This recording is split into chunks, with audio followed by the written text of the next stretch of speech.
धर्म का इस जगत में बहुत ज़्यादा शोर है। हर कोई आपको उकसा रहा है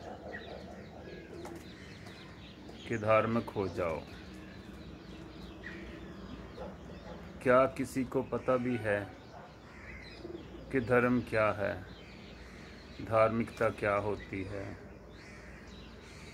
ये जो धर्म का इतना शोर है इस दुनिया में, उन लोगों ने ये क्रिएट किया हुआ है। जो लोग धार्मिक नहीं हैं,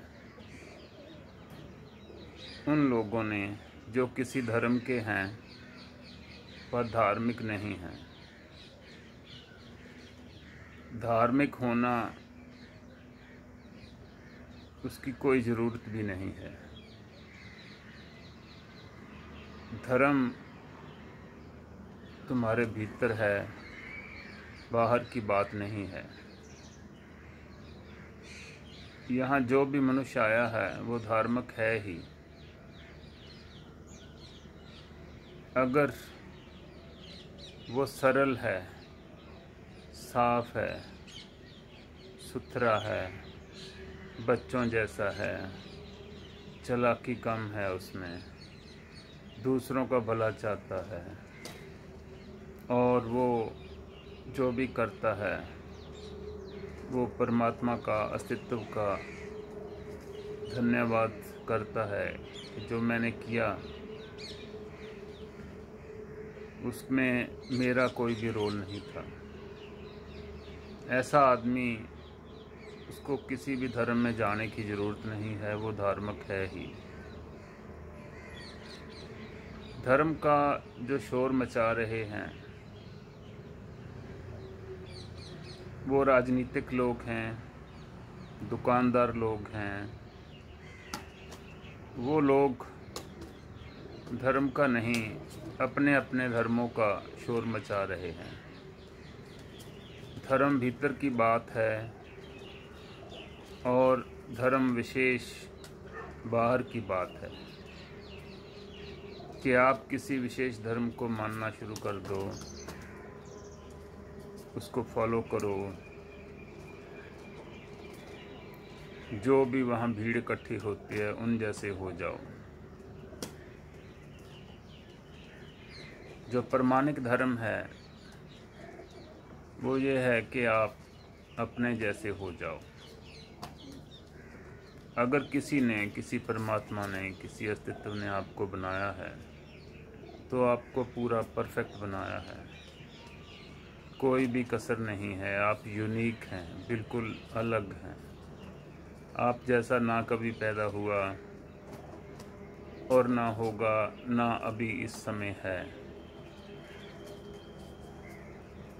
ये जो धर्मों वाले लोग हैं ये इस बात का शोर मचा रहे हैं कि गुरु जैसे हो जाओ, गुरु ने जो कहा है वैसे करो।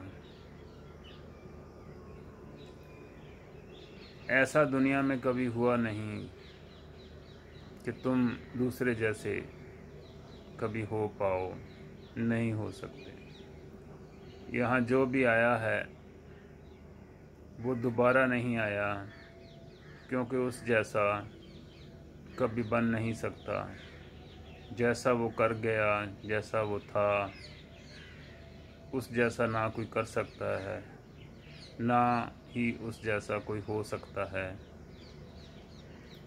इसलिए दूसरे जैसा होने की जो कोशिश है वो अधार्मिकता पैदा करती है, धर्म नहीं। धर्म का जो ये शोर इस दुनिया में है वो इसलिए है कि ये लोग ऐसा नहीं कि बड़े साधारण लोग हैं। जो ये दुकानदारियां चला रहे हैं ये बहुत ही वायलेंट लोग हैं, हिंसक लोग हैं। ये आपको गुलाम बना रहे हैं, आपको लालच देकर कोई धर्म का, परमात्मा का, किसी स्वर्ग का लालच देकर, नरक से डराकर तो आपको अपनी तरफ खींच रहे हैं। हर तरफ भीड़ इकट्ठी हो रही है। ऐसे समागमों में आप कहीं भी जाओ तो देखोगे कि बहुत ज़्यादा भीड़ है। तो वहाँ क्या होता है कि भीड़ की एक मानसिकता है कि सभी एक जैसा सोचते हैं, सभी एक जैसा करते हैं। हम क्यों करते हैं ऐसा? क्योंकि हमारी बुद्धि पर पर्दा पड़ गया है। हम देखते हैं कि दूसरा माथा टेक रहा है, यहाँ झुक जाओ। हम देखते हैं कि ऐसे कपड़े दूसरे ने पाए हैं, तुम भी पालो। हम देखते हैं कि बाल कटवाने हैं, तुम भी कटवा लो। हम देखते हैं कि बाल रखने हैं, तुम भी रख लो। तुम्हारी अपनी मर्जी यहाँ कुछ भी नहीं होती। जो प्रामाणिक धर्म है उसमें आप अपने जैसे होने का आपको बिल्कुल पूरा अवसर है, पूरी आज़ादी है कि जैसा बीज आपके भीतर परमात्मा का पड़ा है तुम वही बीज हो जाओ और उस बीज की जो है फ्लावरिंग हो जाए, वो खिल जाए, तो समझो आप धार्मिक हो गए। धर्म का मतलब है कि अपने भीतर की लौ को पहचानना। धर्म का मतलब है कि अपने केंद्र पर आ जाना। धर्म का मतलब है कि ना किसी दूसरे को फॉलो करना है, उसके पीछे जाना है, ना ही अपने मन के पीछे जाना है। जहाँ आपका मन हुआ वहाँ धार्मिकता का कोई काम नहीं। जो प्रामाणिक धर्म है उसमें आप मन के परे होते हैं, मन के पार होते हैं। जो धर्म विशेष चल रहे हैं वहाँ आप मन से बंधे होते हैं। जो लोग भी ये धर्म चला रहे हैं, ये बाबा लोग और ये जो प्रीस्ट क्लास है, जो भी धर्म स्थानों को चला रहे हैं, ये लोग चाहते हैं कि आप सोचना बंद कर दो और हमारे पीछे आओ। जिन ग्रंथों पर इन लोगों ने कब्जा कर लिया है वो आज़ाद लोग थे। उन्होंने किसी का भी पीछा नहीं किया, उन्होंने किसी को भी फॉलो नहीं किया। गुरु नानक, जीसस, मोहम्मद और जितने भी यहाँ एनलाइटेंड मास्टर्स आए हैं, गुरु आए हैं, उन्होंने अपने भीतर अपने आप को खोजा है, किसी के पीछे नहीं गए। जितने भी मास्टर आते हैं वो अपने आप को खोजते हैं। उसके बाद कोई भी मास्टर जब अपने पीक पर पहुंच जाता है, अपनी गहराई में पहुंच जाता है, तो वो जो भी बोलता है, जो भी कहता है, जो भी करता है, वो मन के पार की बात है। वो अपने भीतर का आनंद बांटना चाहता है। कोई लिख कर, कोई बोल कर, कोई मौन रहकर। तो वो जो लिख कर बोलते हैं उनकी लिखावट बाद में इकट्ठी कर ली जाती है। जो लिखते हैं उनकी लिखावट इकट्ठी कर ली जाती है। जो भी मास्टर बोलते हैं उनको लिख लिया जाता है, वो फिर एकत्र कर लिया जाता है मास्टर के जाने के बाद। तो उनके प्रवचनों पर, उनके गीतों पर, उनकी गहराई पर फिर जो कब्जा हो जाता है वो धर्म विशेष वाले लोग होते हैं। फिर वो कहते हैं दूसरों को कि हमारे पास आओ, तुम्हारा धर्म बहुत प्राचीन है, हमारा धर्म दुनिया में सबसे अच्छा है। क्यों अच्छा है? क्योंकि वो तुम्हारा धर्म है। कौन बोल रहा है? अहंकार बोल रहा है। इसका मतलब है कि आप जहाँ भी जाओगे, किसी भी स्थान में किसी को भी सुनोगे, तो अगर वहाँ ऐसे लोग मैनेज कर रहे हैं,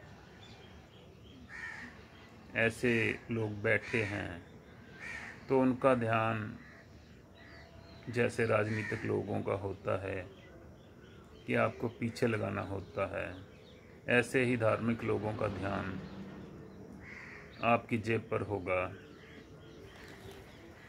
और आप क्या करते हैं कि उनको सुनते हैं, देखते हैं, तो आप जो भी आपके पास है वो वहाँ चढ़ा देते हैं, इसलिए कि शायद आप कोई पुण्य का काम कर रहे हैं, तो आप जेबें खाली कर देते हैं। उससे क्या होता है कि जो भी पैसा इकट्ठा होता है उससे धर्म तो नहीं फैलता, पर धार्मिक लोगों के ये अड्डे जो हैं वो फैलने शुरू हो जाते हैं। देखो दुनिया में कितने ये अड्डे हैं जो फैल रहे हैं, और वहाँ लाखों लोग जाते हैं और किसी की भी ट्रांसफॉर्मेशन नहीं होती, कोई भी ऊपर नहीं उठता, क्योंकि जो भी कुछ उनको पकड़ाया जाता है वो गुलामी बन जाती है। जो भी शब्द उनको कहा जाता है, जो भी मंत्र, जो भी कोई टोटका उनको दिया जाता है, वो सारी उम्र उसको पढ़ते रहते हैं, उसका जाप करते रहते हैं, उसका सिमरन करते रहते हैं, तो फंस जाते हैं वो। फिर वो इस जन्म में तो उसको छोड़ नहीं सकते। अगर छोड़ते हैं तो उनको एक हीन भाव आता है कि मैंने अपने गुरु का दिया हुआ मंत्र, ये शब्द छोड़ दिया तो मैंने बहुत बड़ा पाप किया। तो आपको पहले महसूस कराया जाता है कि इसकी आपको ज़रूरत है, नहीं तो आप नरक चले जाओगे। गुरु मंत्र की ज़रूरत पहले क्रिएट की जाती है, उसके बाद आपको गुरु मंत्र दिया जाता है, फिर आप छोड़ नहीं सकते। ऐसे ही जैसे कोई डॉक्टर किसी मरीज़ को असली दवा ना देकर उसको नशे की कोई चीज़ दे दे और कहे कि ये खा लो तो आप सब भूल जाओगे, आप सब टेंशन फ्री हो जाओगे, आपकी दर्द ठीक हो जाएगी। आपने 1 दिन खाया, 2 दिन खाया, 10 दिन खाया, तो उससे क्या हो जाता है कि आप जितनी देर खाते हैं उसका असर रहता है, तो आपको सब चिंताएं दूर हो जाती हैं। तो वो जो नशा है आपके अंदर घर कर जाता है, तो वो फिर आप छोड़ नहीं सकते। फिर आपकी जो बुद्धि है वो ख़त्म हो गई, फिर आप नशे के आदी हो गए और सारी उम्र आप एडिक्शन में रहोगे, नशे के आदी बनकर रहोगे। ऐसे ही लोगों को धर्म का नशा है, उनकी ग्रोथ रुक जाती है, विकास रुक जाता है, और वो फिर वही जाप, वही मंत्र का रटन, वही गुरु मंत्र का बार बार दोहराना शुरू कर देते हैं। तो वो अपने मार्ग से भी भटक जाते हैं, भीतर के मार्ग से, क्योंकि उनको बाहर का मार्ग पकड़ा दिया जाता है। तो मैं जो देखता हूँ कि जो भीतर की यात्रा है वो किसी भी शब्द से, मंत्र से, गुरु मंत्र से, किसी आशीर्वाद से नहीं पूरी हो सकती। यात्रा शब्द की नहीं है, यात्रा निशब्द की है। कुछ भरना नहीं है, खाली होना है, एम्प्टीनेस की है, शून्य की है। तो उसमें कोई भी दूसरा आपको हेल्प नहीं कर सकता, मदद नहीं कर सकता। आप अकेले आए हैं, अकेले जाएंगे, और धर्म भी आप अकेले ही करेंगे। भीतर की यात्रा है, अपने केंद्र पर आना है, शून्य पर आना है, तो उसमें दूसरे का कोई काम नहीं। आज के लिए इतना ही। धन्यवाद।